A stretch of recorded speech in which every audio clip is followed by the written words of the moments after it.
Hi, magandang umaga po sa inyong lahat. Tanghali, rather. Kamusta po kayo? At magbibigay po ako ng reading. Sorry po, nahulog. Magbibigay po ako ulit ng reading sa inyo para sa pangalawang reading for today. Pasensya na po, nahilo na kayo. Okay, ngayon po ay titingnan po natin kung ano naman po ang second reading o kung continuation ba ito nung kanina, no? Makikita po natin yan.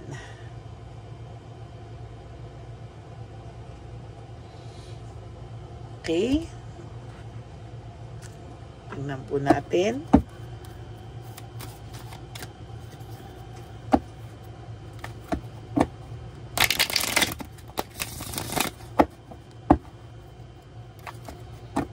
Tingnan natin kung ano ang makikita natin sa pangalawang reading for today po, no? Okay, pili na po tayo. 1, 2, 3, 4, 5, 6, 7, 8, 9, and 10. Then, pili po tayong 10 dito.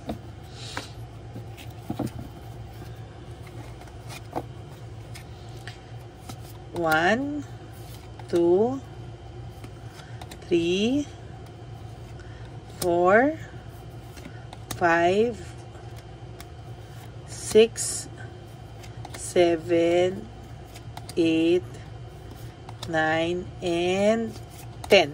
Okay. Now, pili po tayo dito ng 5.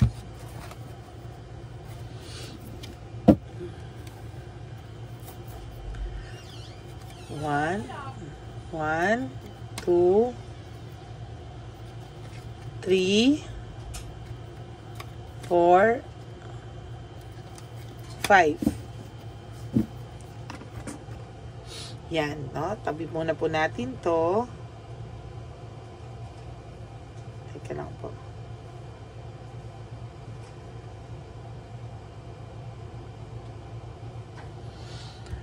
Okay, game. Ayusin lang natin.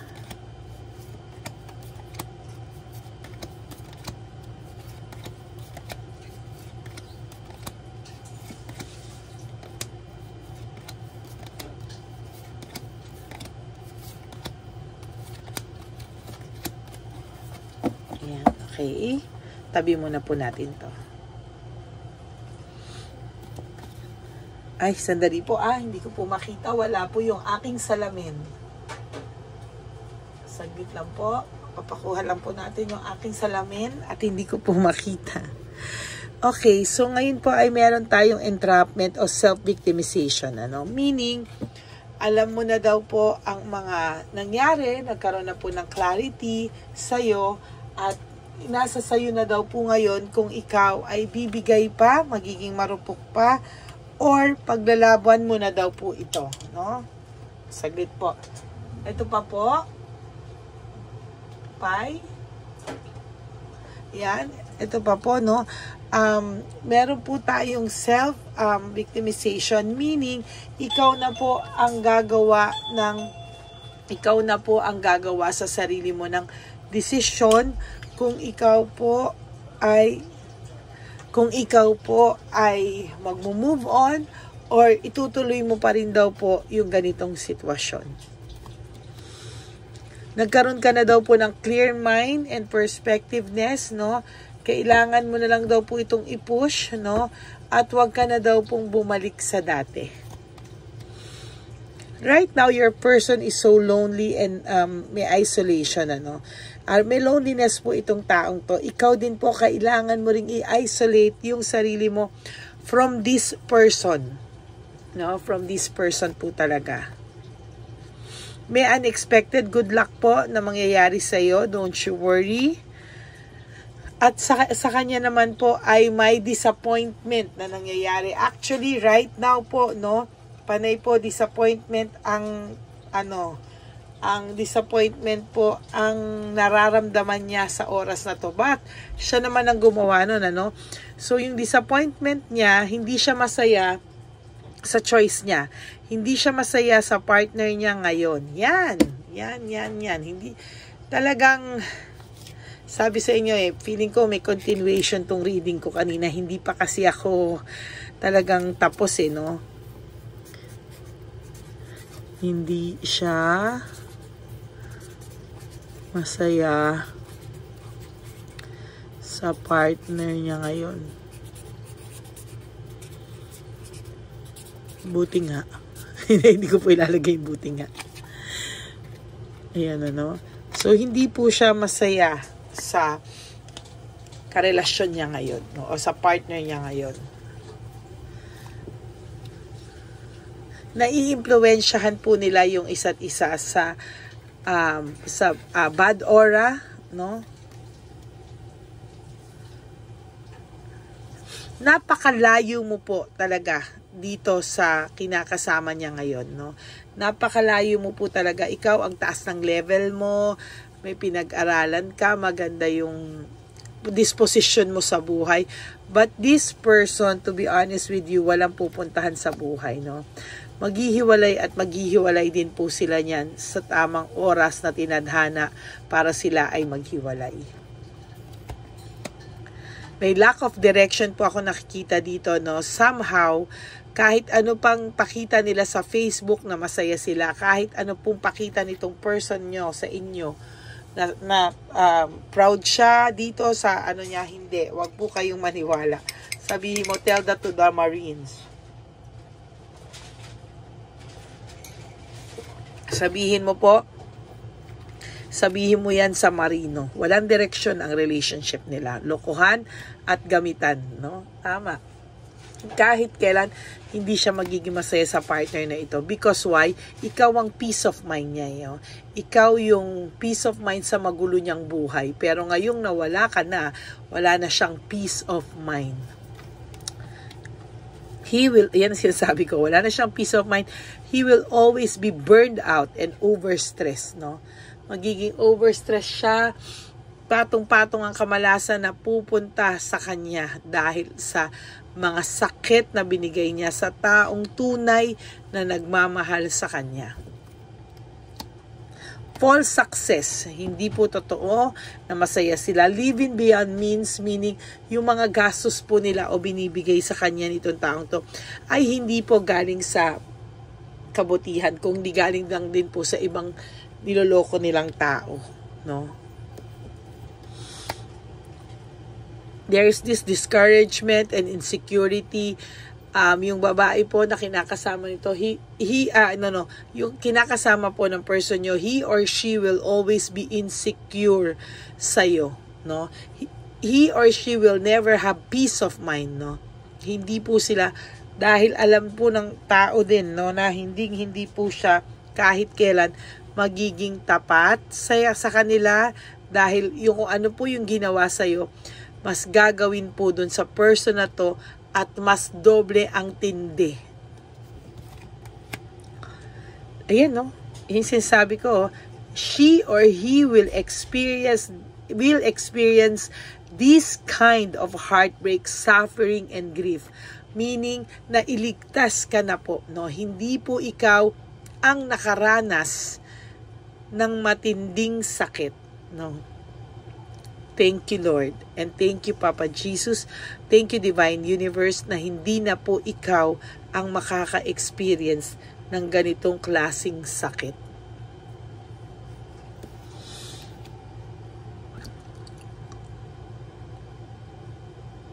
Meron pong darating sa iyo someday that will make you feel whole again, that will make you feel good about yourself. Yung alam mong ganito pala dapat ang treatment ng minamahal, no?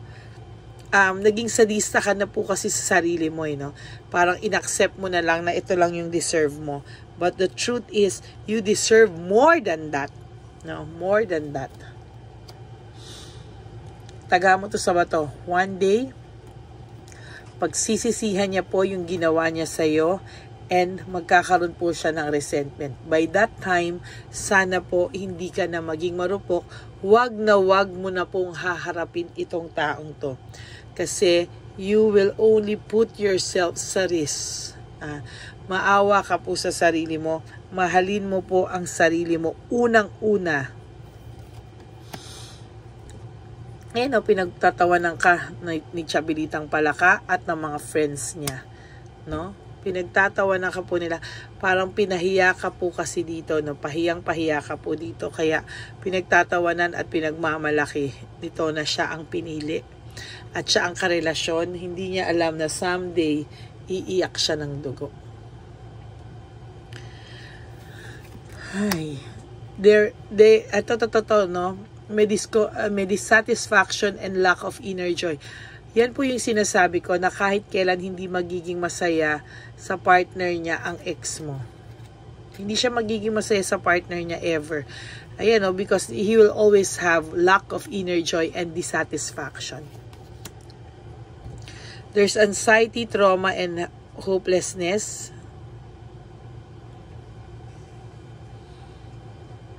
Lagi po siyang makakaramdam ng anxiety, trauma, and hopelessness. Kung ano man po ang trauma na naranasan mo dito, I assure you, doble po ang mararanasan niyang trauma, anxiety, and hopelessness. At hahanapin ka po ng taong ito. Ayan po, oh, dalawa na po, oh. Dalawa na po. Yan, oh. Dalawa po yung mag-happy surprise sa'yo balang araw. And tingnan po natin ang love oracle mo. Why do I feel so lost? Kasalanan niya po yan kung lost na lost siya sa ngayon. Ano? Kasi naramdaman po niya, ngayon po niya nararamdaman na nawala ka na po sa piling niya. And this time, alam niya po na hindi joke yung nangyari ngayon at hindi niya po alam paano niya lulusutan itong mga ganitong bagay. I don't know who I am anymore. Hindi niya na po alam kasi hindi niya alam na nasaktan ka niya talaga ng sobra at ngayon hindi na siya makakaharap sa iyo. Alam niya po na -1 po siya talaga sa mga babae niya, no? Alam niya po na nag-cross the line siya talaga sa iyo. My life is a mess right now. Kasalanan niya po 'yan. And deserve niya po 'yan. I don't understand, di niya raw po maintindihan ba't kailangan mo daw kasing gawin yon, no? Kaya nasa pool mo siya no? Parang this time alam niyang wala na siyang lusot, and why can't I move on from you? Hindi po siya makamove on sa nangyari. Buti na lang, no? So yan po ang reading mo for second reading ngayong tanghali, no? Medyo magtatanghali-tanghali pa lang naman. No? So maraming pong salamat sa inyo. And for those of you who wants to have a private reading with me, you can always message me at Ladyly Elena. That's LADYLY Elena. Nandito po yan sa ating last part ng video natin wherein doon nyo po ako makokontak, no? So maraming pong salamat sa inyo, sa lahat at I wish na makausap ko po kayo lahat, no, sa tamang oras na itatadhana sa inyo ng Divine Universe. Okay? Please, no skipping of ads po. Yun lang po ang pakiusap ko sa inyo para marami tayong matulungan sa aking elderly advocacy, no? Maraming pong salamat sa inyong lahat. Thank you, and may God bless you all. To my Lady Elena friends, family, and subscribers, mahal na mahal ko po kayo. No? Hindi man po ako makasagot asa, pero sinasabi ko po sa inyo na hindi po kayo nawawala sa isipan at mga dasal ko. God bless you all and may you have a good Thursday ahead of you pa din. Enjoy the rest of the day and I will all see you again later for the third and final reading for today. Okay? God bless you all. I love you po. Bye!